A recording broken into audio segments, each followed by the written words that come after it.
Hi, I'm Gareth Green, and we're going to consider a question in this video that many people would like to know the answer to. What makes a great melody? Well, I suppose it partly depends on what your view of a great melody is. And a melody that one person likes, maybe another person doesn't think anything of. That's how it is, isn't it? But we're just going to think it through a little bit from a technical point of view in terms of construction, if you're wanting to write a melody, either because you're a composer or because you have to do something like this for a music exam. And then we're going to take a look at a very famous melody and just kind of think about, well, what makes this particular famous melody a great melody? Okay, so I've got 7 tips that I'd like to share with you on this topic. And the first one is this, because I think it's often about planning. Lots of composers, when they set about writing a melody, they just get going and they start plotting notes all over the place in the hope that somehow it'll all come out in the wash at the end. Well, if that's inspiration and it works for you, I'm not entirely knocking it, but usually there's some sense in making some kind of plan. You don't want to kind of squeeze the inspiration out. That's the last thing you want to do, but working to a plan often helps things turn out more successfully. So what do I mean by planning? Well, what I'm really talking about is this: plan the structure plus the phrase structure. Now, why am I putting those as sort of 2 separate things? Well, it partly depends on how long your melody is going to be. Are we writing a great big symphony here, or are we writing a short 8-bar piece? Doesn't really matter. But plan the structure means, what's the overall shape of this melody going to be when we look at the entirety of the piece? In other words, are we going to be in binary form? So we've got an A section followed by a B section.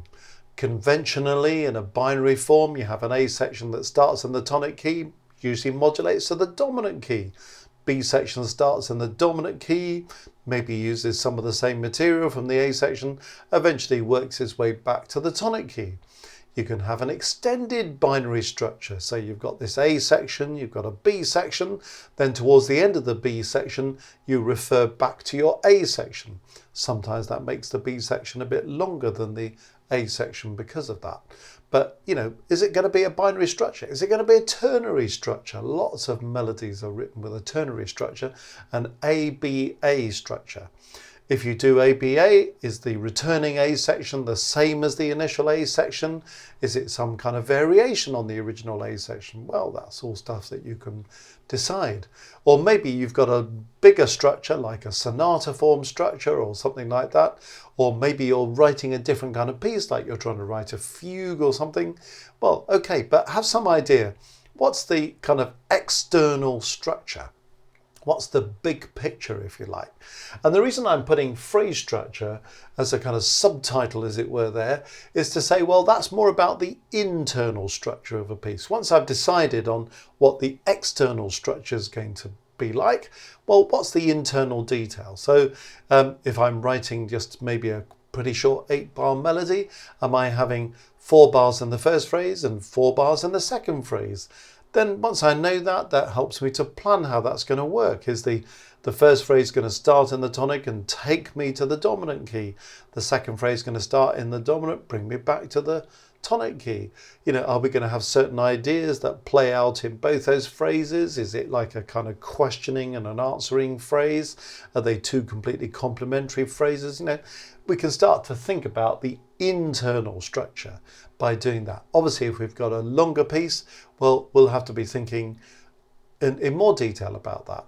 If you've got, say, 4 phrases of 4 bars, you're writing a 16-bar structure. Well, is the first phrase going to come back as the last phrase? Or is maybe the first phrase coming back as the third phrase with independent second and fourth phrases? Lots of possibilities. But if you've got the structure there, it's going to help a lot. And I've always found it really helpful when I'm writing to start with a blank sheet, think about what the structure is going to be, then to plan the internal structure, and to blank out bars and kind of sort of label it in some way. So I've got a pretty good idea where I'm going. When it comes to it, I'm often quite flexible with that. I start with this structure, then I think, actually, no, I've now decided that that's going to be a longer phrase, this is going to be a shorter phrase to compensate, or now I'm pretty clear this is how the melody looks. I think I need a 4-bar introduction at the beginning of it. Or now I know how it's going to finish, I maybe want a 4-bar coda at the end of it. I mean, there are lots of things you can do. You don't have to be rigid about it. But some initial planning of structure and phrase structure, I would say, is quite important. The second tip flows on from that, which is this, particularly if you're writing in a conventional style, which is to plan the key structure. I mean, for one thing, if you don't plan the key structure, then there's always the danger that you just write the whole melody in one key. And that can get a bit boring after a while if you're just stuck in the same key for the duration. And then people think, well, why does this melody sound a bit grim, really? Because it just feels a bit stuck. So what's the key structure going to be? Am I starting in the tonic key, going to the dominant key, maybe moving on to the relative key, coming back to the tonic key? You know, so we've got some logical progression through the key structure. Obviously, if you're writing a piece that's atonal, then this doesn't apply. So these are kind of sort of general principles which you adapt to purpose. But it's kind of much easier to do number 2 after you've done number 1. If you've got the structure in place and you know what's happening, then you can map the key structure onto it. If you're just sort of vaguely thinking, well, I might go to this key or that key, but you don't really know what the structure looks like, it's difficult to sort of make that part of the plan, because then you can combine 2 with 1 and you can think, now that's the most important central point here, so I'm going to be in this key by that point, or I want to be back in the tonic key by this point, and that will help you write a better melody. Okay, here's the third tip, and again this is kind of if we're working in a conventional sort of way, and it's write a melody that has a clear harmonic plan. Okay.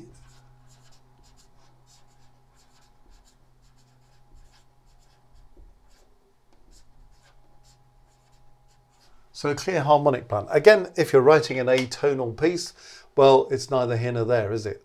But if you are writing something that's diatonic, that's in a key, well, it's quite good to have a chord progression that fits in with what you're doing melodically. If you just write a melody and it's got kind of random notes all over the place, and then you're trying desperately to fit the chords to it, you'll find all sorts of difficulties arise. Like, for example, you might have notes in the melody that don't really work with any chord in particular, or chord progression doesn't work. Or you might find you've got one corner where the chords are having to change really quickly, and then in the next bar you've got one chord for the whole bar. That sometimes can be an effective thing. It's what we call the harmonic rhythm. How often do the chords change? But if there's a kind of logic and a flow about that, it's always going to be better. So having some thought for what's going on here. For example, if I'm in C major and I decide I'm going to work with chord 1 in C, well, I could have a melody that uses any of the notes of that chord, couldn't I? But I could also have a melody that goes by step by using what we call the inessential note. So I've got a chord of C and I'm going C, D, E, D, C. Well, C and E belong to the chord. D is what we call a passing note. We're just passing through it on the way between those 2 notes that belong to the chord. I might just go up a note and come back, or go down a note and come back, or I could do that with any other note of the chord. You can do loads of that, and those are called auxiliary notes. So you can use the harmony notes, notes that belong to the chord. You can use these passing notes. You can use these auxiliary notes. Other ways of sort of decorating things, if you like, using appoggiaturas, for example, if you want to decorate in that sort of way. but everything based around a clear harmonic plan so that the chords and the melody kind of talk to each other and there's some sense in what's happening there. And you don't end up with a whole load of funny chords or progressions from one chord to another that don't really work very well, or you end up writing chords that you'd never normally actually use. For example, thinking at the end of a phrase in a conventional piece, we normally have a cadence. So have we got a melody that's going to allow for a perfect cadence or a plagal cadence or whatever we want to write? Or have we ended up with notes that don't fit any particular cadence? Chances are the melody won't work so well if it doesn't follow a harmonic plan that's strong. So you've got to sort of think about that.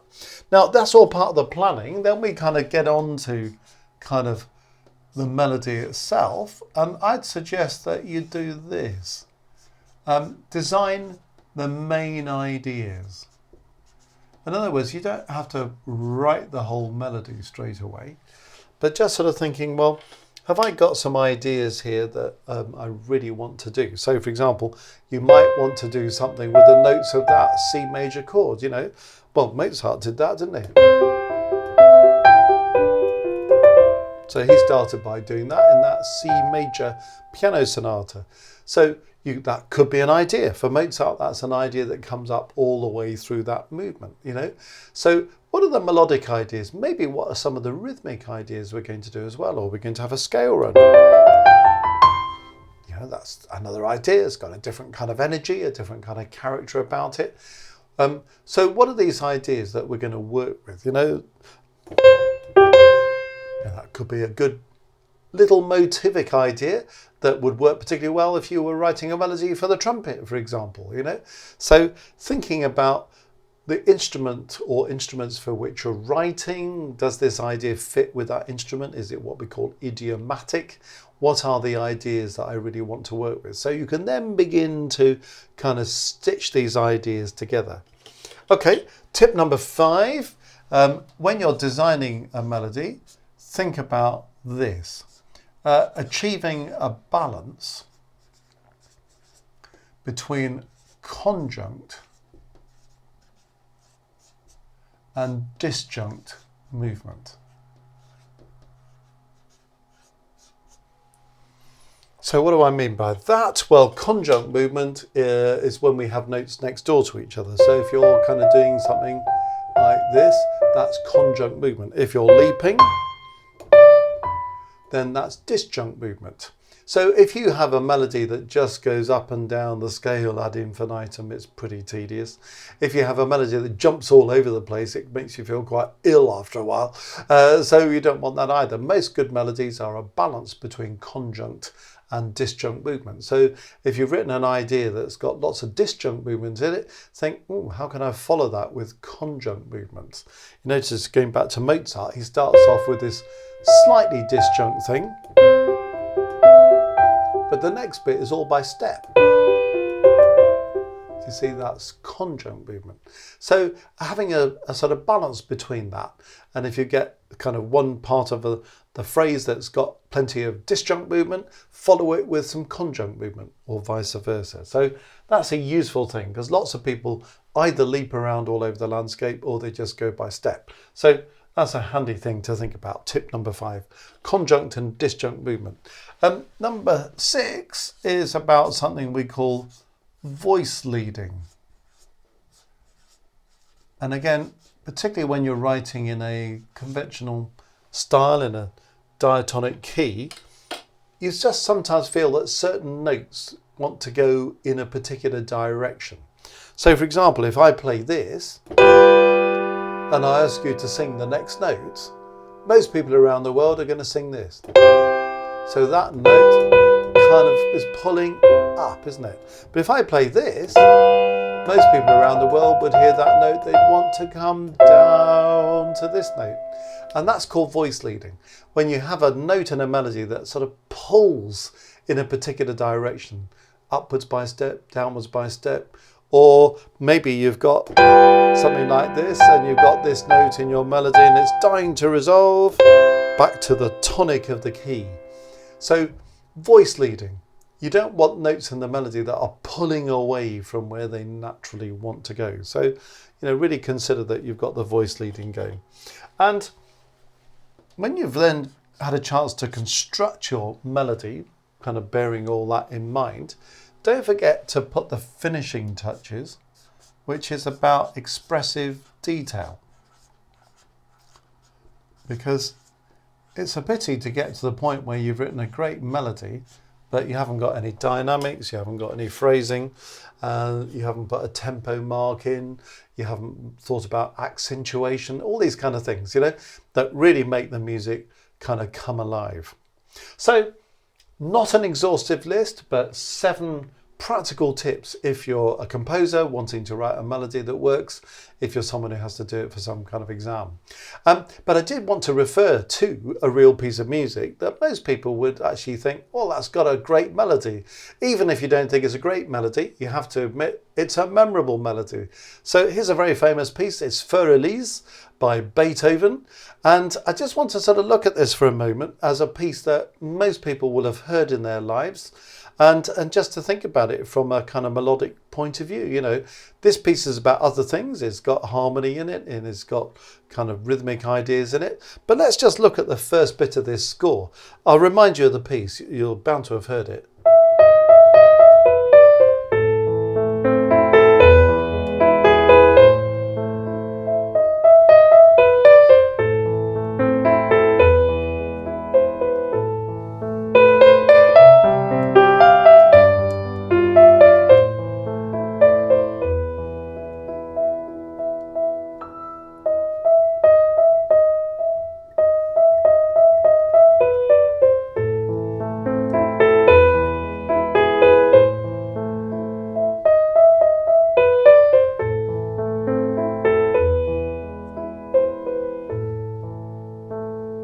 So that's a very famous melody. It's probably one of the most famous melodies ever written.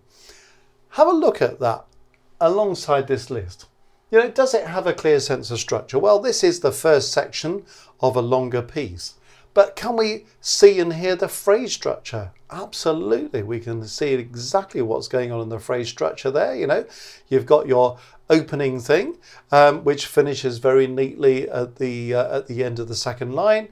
Then we've got a new phrase that has a very clear cadence at the end of that phrase that, the link into sort of bar 15. And then we've got this last phrase again. So it's got a very clear structure. The last phrase on the page, looking at bar 17, it's a rerun of, what we've had in bar 3. Well, it starts earlier, doesn't it, really? A couple of bars before that. So even this section has got a structure within it. It's got a ternary structure within it. It's got an A idea, then it's got a central B idea, then it's coming back to the A idea again. So there's a structure within the bigger structure. So we certainly tick the structure and phrase structure boxes. Planning the key structure, what's Beethoven done? He started in A minor, he's gone to C major in the middle, he's come back to A minor. C major is the relative major of the key of A minor, so that all makes sense. So he's got a real good sense of the key structure. Has the melody got a clear harmonic plan? Well, yes, it has. Some of the notes even spell out chords. Like that, spelling out chord 1 in A minor. That's spelling out chord 5 in A minor. So you see how the melody and the harmony completely kind of weld together. So we've got a really clear harmonic plan in the melodic design. The main ideas, well, we all know this kind of alternating 2-note thing. That's one of his ideas. What a simple but clever idea. Starting on the 5th note of the scale, the dominant note, using a chromatic lower auxiliary note. That D sharp's not in the key of A minor. He could have used D natural, but the D sharp is so much more distinctive. So very simple idea, but doesn't it work well? Then hear how that idea kind of evolves into here, where we kind of get the left hand going and the melody takes on a new kind of energy. So you can see what's going on with that. That's one of the ideas. The other main idea is this thing about kind of using notes that spell out chords. So you can see that he's got kind of 2 contrasting things there. Then we've got these funny octave things. There's a kind of linking idea, but nevertheless it's something that contrasts with those other two ideas we've talked about. So you can see what's going on there. Designing the main ideas, Beethoven's really thought through what those are going to be. Balanced conjunct and disjunct movement. Well, have we done this at the beginning? This is conjunct movement, isn't it? Small leaps. But this is more disjunct. Not radically so, but more disjunct. Back to conjunct. And then back to the more disjunct at the end of that. Then another conjunct. Then a bit of a mixture. And then notice how here he's got a sequence going. He's using these 4 notes in a descending sequence, you know. Interesting, with a distinctive big leap, then stepwise back inside the leap. Same leap, stepwise back inside, repeating that pattern. Then, because we've had a fair bit of conjunct stuff, these octaves, disjunct. And that also works with a harmony. It's kind of all these dominant notes, all these 5th notes of the scale, kind of preparing us for a return to the tonic. It's kind of playing into the structure and playing into the chord language of the piece as well. So balance of conjunct and disjunct.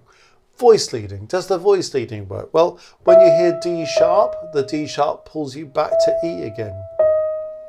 And then you can hear how, as we go through, one note naturally leads to another, you know. It kind of wants to do that. So it's just allowing the melody to go where it wants to go. Have we got expressive detail? Well, you know, there's a tempo mark at the beginning. It says PP. We've got crescendo, diminuendo. We've got pedal markings. We've got some accents. You know, there's all sorts of things to make that complete. So it's interesting, isn't it? Because if you want to write a melody that works well, here are 7 tips. As I say, not exhaustive, but 7 tips. When we look at one of the most famous melodies in the history of music, how does it measure up against this list? Well, it ticks everything on that list absolutely beautifully. So I hope that helps with those of you wanting to write a great melody, and with those who want to appreciate, well, what makes a great melody? And when I hear one, what is it that I'm hearing that makes it great?